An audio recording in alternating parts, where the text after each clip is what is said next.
qu'il y a un moment où Google bat Meta à pleine couture. C'est quand la personne ne découvre pas un besoin, elle le cherche déjà activement et ça c'est maintenant. Donc la différence est fondamentale. Sur Meta, tu interromps quelqu'un qui regardait autre chose. C'est toi qui crée l'intérêt.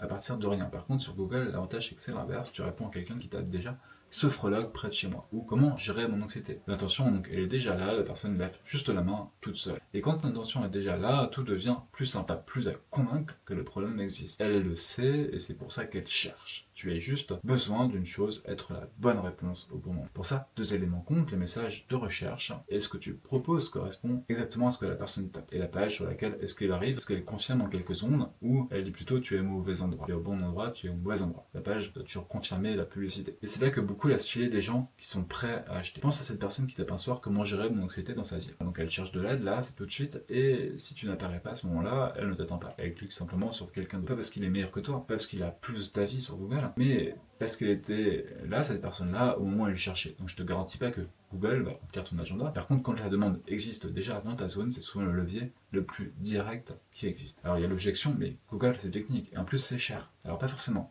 La demande locale pour ce que tu fais est souvent moins disputée que tu ne le crois. Et te placer là où l'intention est déjà présente compte souvent beaucoup moins cher que de créer le désir à partir de zéro. Maintenant, la méthode pour te rendre trouvable au bon moment. 1. Note ce que ta cible tape vraiment dans Google.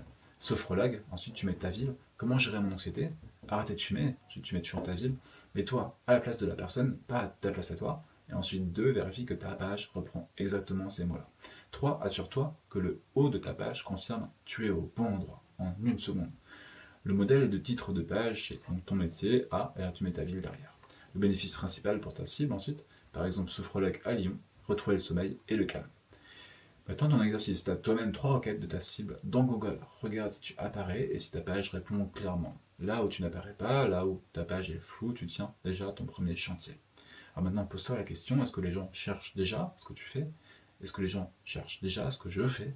Et si oui, ta priorité maintenant c'est d'être trouvable au moment exact où les gens cherchent et que la page, surtout qui les accueille, leur dise en une demi-seconde, oui c'est exactement ici que